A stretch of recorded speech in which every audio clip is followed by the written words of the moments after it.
Hi guys. Welcome to my channel. So before we get started, make sure to hit that like button. Also subscribe to my channel. In this video, we will talk about why does Russia own land above Poland? So make sure to watch the full video. The city that is now known as Kaliningrad has a contentious past. For most of its history, it was inhabited by Prussian Germans and was known by its German name Konigsberg. But it was also familiar to the Poles, who called it Krolik. It is now under the control of the Russian Republic, part of the Kaliningrad region that is cut off from the rest of Russia by Poland and Lithuania.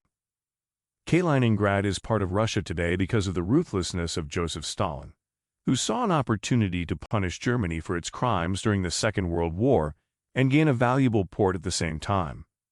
The Soviet premier turned a German city into a Russian one, and it remains one to this day. 1. German settlements in the East. For most of European history, Germans had occupied lands well to the east of the current borders of Germany. Germany itself didn't exist as a unified nation. Instead, there were numerous kingdoms and principalities of varying sizes. There were also pockets of German settlements scattered among the Slavic nations to the east. These settlements reached as far as the Volga River in Russia. Much of the land along the Baltic coast, reaching as far as modern-day Lithuania, was controlled by the Kingdom of Prussia, one of the more powerful German states. Prussia's territory included the mouth of the Prussia River, where it emptied into the Baltic Sea. This was the location of Konigsberg, an important port city. 2. Early history of Konigsberg. The city of Konigsberg was founded in 1255 by the Teutonic Knights. The town and surrounding area were mainly populated by Germans, Poles, and Lithuanians. The city grew to become a member of the Hanseatic League and played an important part in regional trade. In 1525, it became the capital of the Duchy of Prussia, which at the time was a Polish fiefdom. In the early 1600s, Prussia became increasingly independent from Poland. In 1701, Prussia was united with German Brandenburg and became the fully independent Kingdom of Prussia. Russia annexed Konigsberg in 1758 during the Seven Years' War, but Prussia regained the city in 1762. Afterward, Prussia began to consolidate its position as a leading German state, leading to its creation of the German Empire in 1871.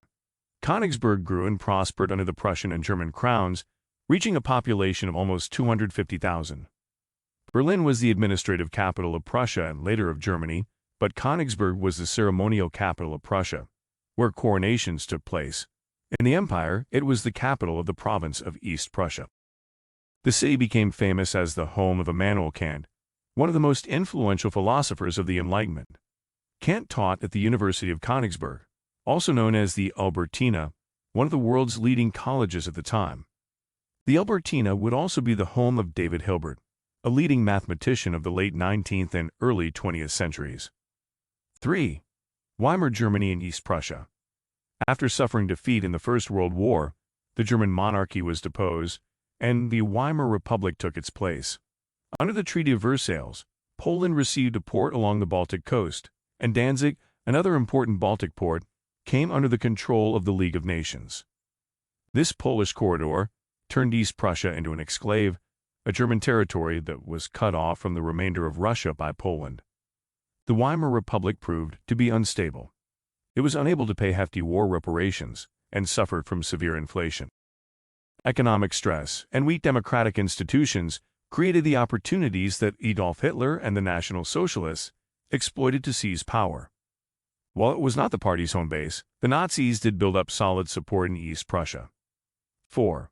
The Potsdam Conference.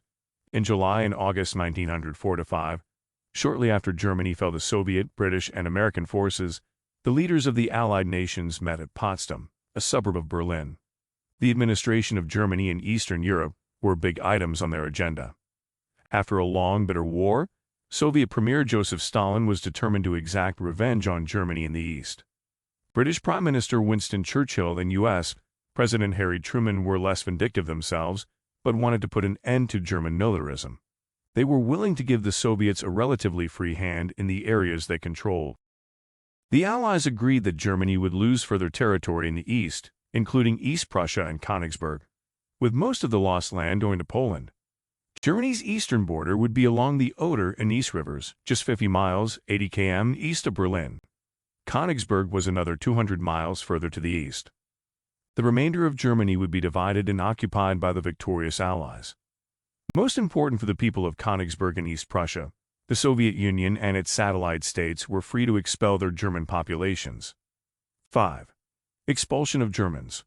Regardless of Stalin's plans, Germans living in Eastern Europe were bound to be the targets of reprisals from the local population on account of the damage and bloodshed from the war and the harshness of German occupation.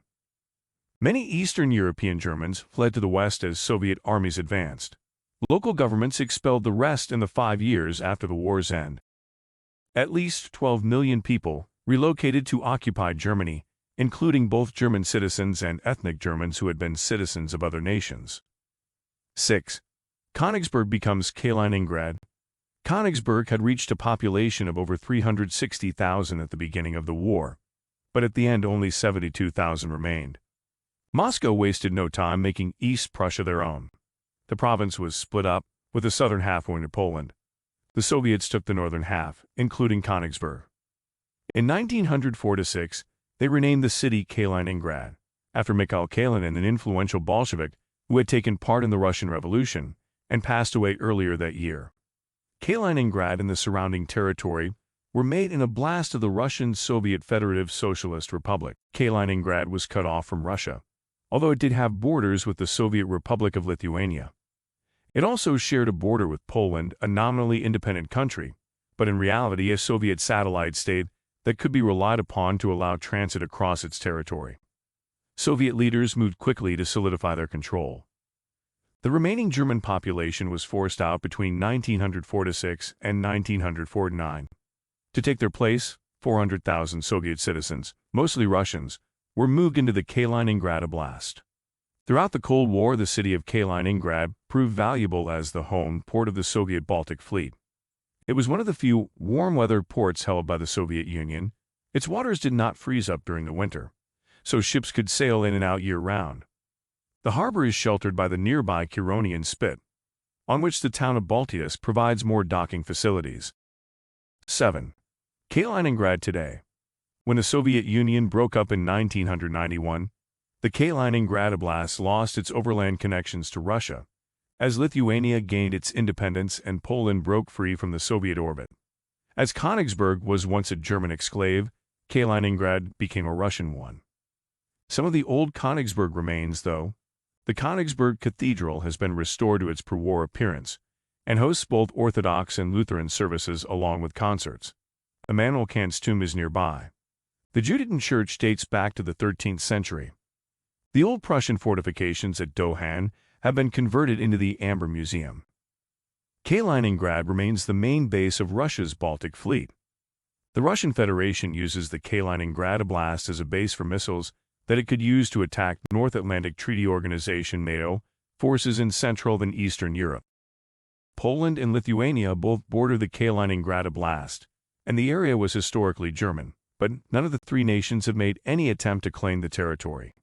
Germany went so far as to renounce its historical claim as part of the treaty that allowed reunification.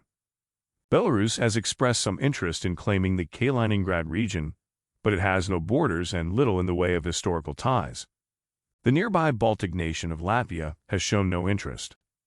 While Kaliningrad is a challenge for NATO, it will likely remain Russian for many years. Stalin was ruthless and thorough in making the city and surrounding countryside his own. Nearly 90% of the population of Kaliningrad is Russian, and most of the remaining population is Ukrainian or Belarusian. What do you think of our video? Let me know in the comment section below. If you enjoyed this video, make sure to hit that like button. Also subscribe to our channel before you go. Thank you for watching.